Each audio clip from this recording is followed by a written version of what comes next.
සුබ දවසක් වේවා සියලු දෙනාටම. මම සනත් සීසන විරත්න උසස් පෙළ ඉංග්‍රීසි සාහිත්‍ය සඳහා පන්ති පවත්වන ගුරුවරයෙක්.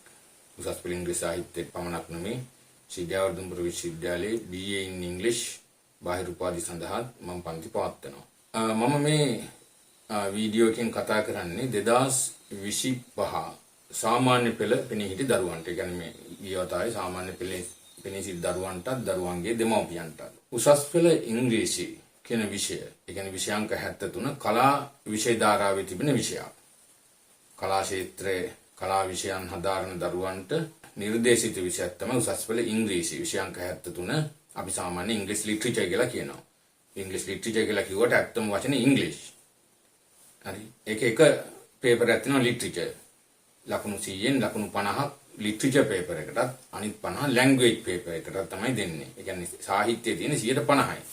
50% තියෙන භාෂාව, රචනා. හරි. ඒ වගේ ඒ පේපර් කියන්නේ මම කියන්නේ ඉංග්‍රීසි සාහිත්‍යය කියලා කිව්වට 50%ක් දෙන්නේ ලිටරේචර් වලට, සාහිත්‍යයට, අනිත් එක ලැන්ග්වේජ් වලට, භාෂා හැකියාව. මේ විෂය කලා ක්ෂේත්‍රයේ දරුවන් අතරත් ජනප්‍රිය නැහැ. ලංකාවෙම හැම වසරකම දල වශයෙන් 1600ක වගේ සිසුන් පිරිසක් තමයි පාසල් අයදුම්කරුවන් ඉදිරියේ පෙනී සිටින්නේ. එතකොට පාසල් නොවන අයදුම්කරුවන් විදිහට ලංකාවෙම 50ක් 100ක් වගේ පෙනී හිටිනවා. ඉතින් මේක හරි ඛේදනීය තත්ත්වයක්. මොකද මේ ඉංග්‍රීසි කියන විෂයයි හරි දරුවන් තෝරා නොගන්නේ කියන එක. දැන් සමහරු කියනවා ගුරුවරු නැහැ කියලා. නෑ. ගුරුවරු ඉන්නවා. විශේෂයෙන් නාගරික පාසල් හැම පාසලකම උපාධිධාරී ඉංග්‍රීසි ගුරුවරයෙක් ඉන්නවා. ඒ නිසා එක්කෙනෙක් නෙමෙයි, දැන් කොළඹ නගරේ ගත්ත හැම පාසලකම ඉන්නවා. ඒ නිසා මේ ගුරු හිගයක් නැහැ. දැන් අපි හිතමු දැන් පොළොන්නරුව නම් ත්‍රිකුණාමලය වැටිකල වගේ දිස්ත්‍රික්කවල ගුරු හිගයි කිම් නැහැ. BA ඉංග්‍රීසි වලට BA කරපු ගුරුවරු හැම ඉස්කෝලේකම හැම පාසලකම වගේ ඉන්නවා. විදුහල්පතිවරයාට ඒක ඔබ වෙනුවෙන් ගුරුවරයෙක් නේ arrange කරලා දෙන්න පුළුවන්. ඒතර ගුරුවරුන්ගේ ප්‍රශ්නයක් නැහැ. එතකොට මේක තෝරා නොගන්නේ මේක ඉසෙඩ් ස්කෝර් එකේ තාම ඉහළ විෂයක්. ඔබ ඒක දන්නවා. දැන්ටත් සාමාන්‍ය තියෙන විද්‍යාපීඨ ගුරුවරු විදිහට යනවා. ඉතින් මේක ජනප්‍රිය කරවන්න සිසුන් අතරේ තමයි මම මේ වීඩියෝ කරන්නේ. ඔබ උසස් පෙළ කලා ක්ෂේත්‍රයේදී වෙනත් විෂයන් දෙකක් සමග ඉංග්‍රීසි තෝරගන්න පුළුවන්. එනතන ලැන්ග්වේජස් කරනවා කියලා කියන්නේ. එතකොට ඉංග්‍රීසි එක තව එක ලැන්ග්වේජ් එකක් ගන්න පුළුවන්. German, French, Japanese. ඒ වැඩි ගුරුවරු ගැටලු තිබෙනවා. නමුත් පාසල් වල ඉඩ දෙනවා. මොකද හැම පාසලකම අදාළ ගුරුවරු නැති නිසා.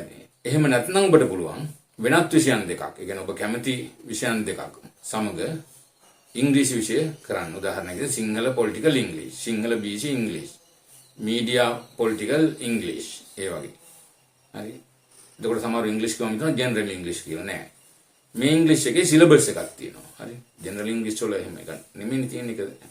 හරි. ලිටරේචර් වලට වෙනම තියෙනවා novels.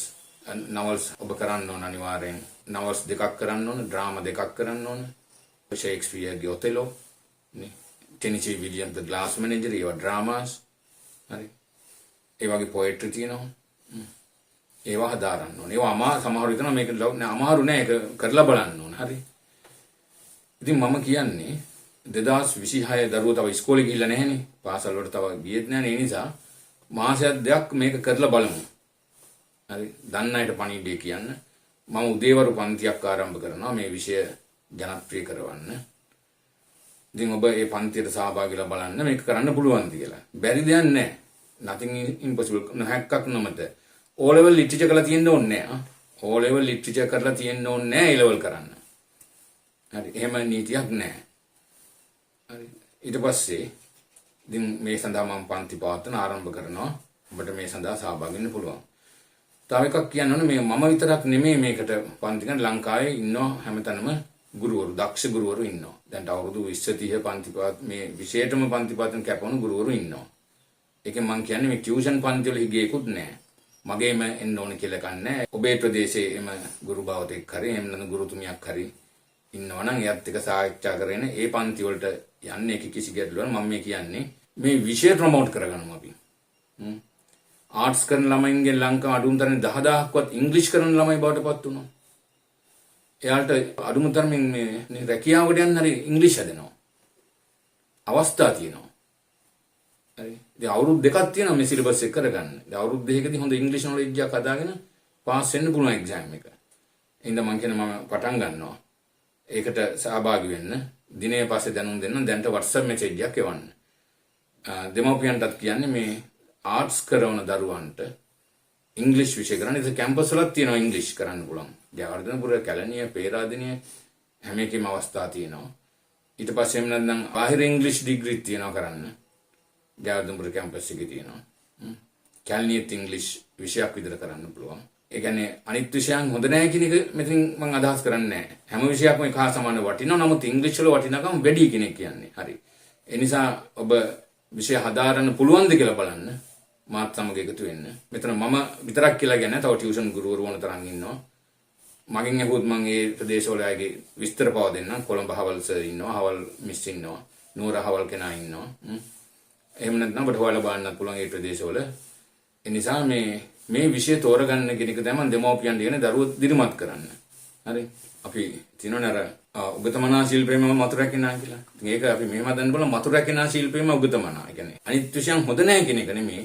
ඉංග්‍රීසි වල ඩිග්නරි කියන්නේ ඉංග්‍රීසි වලට තියෙන නේ ප්ලේස් එක වැඩි. ඒ නිසා ඔබේ දරුවා උසස් පෙළ ඉංග්‍රීසි විෂය සමග ආර්ට්ස් කරන දරුවෙක් බවට පත් කරමු. දැන් මම ලංකාවේ 1600ක 1500 හැම අවුරුද්දම කරන්නේ. වාර්ෂිකව උසස් පෙළ ඉංග්‍රීසි විෂය. කියන්නේ සාහිත්‍ය විෂය හදාන දරුවන් ප්‍රමාණය වැඩි කරමු අපි. දෙමව්පියනි ඔබේ දරුවා ඉංග්‍රීසි වලට යොමු කරන්න. හැබැයි O level ඉංග්‍රීසි විෂය කරලා තියෙන්න ඕනේ නැහැ. අනිත් මේ ජනප්‍රිය පාසල් වලට ඇතුළත් වෙන්නත් පුළුවන් අවස්ථාවක් ඉංග්‍රීසි විෂයට යනකොට. ඒ නිසා ඔබේ දරුවා ඒ සඳහා දිරිමත් කරන්න. බැරි දෙයක් නැහැ. එවන්න මගේ ඔන්ලයින් පන්තියට. ඉදිරියේදී මම ෆිසිකල් ක්ලාස් පටන් ගන්නවා. නුගේගොඩ හයිලල් රෝඩ් එකේ කින්ස් ඉන්ස්ටිටියුට් එකේ, කුරුණෑගල කොළඹ රෝඩ් එකේ ලෙක්සිකන් කොලෙජ් එකේ. ඒවා පස්සේ මම දැනුම් දෙන්නම්. හරි. ඒ නිසා මූලික ඇවිල්ලා බලන්න. ඊට පස්සේ ඔබට ඕන නම් ඔබේ ප්‍රදේශයේ ගුරුතුමත් එක්ක ගුරුතුමියත් එක්ක යන්න පුළුවන්. ඉස්කෝලේදී ගුරුවරු මේ විෂය උගන්වනවා. කියන්නේ ගුරුවරු ඉන්නවා ලංකාවේ නැතුව නෙවෙයි. සමහරු මේකට ලියාපදින්නේ නැති ගුරුවරු නෑ ඕන තරම් ඉන්නවා. ඔබ නොදන්නකම තියෙන. හරි. එහෙනම් ඔබ සියලු දෙනාටම සුබ අනාගතයක්. බොහොම ස්තුතියි.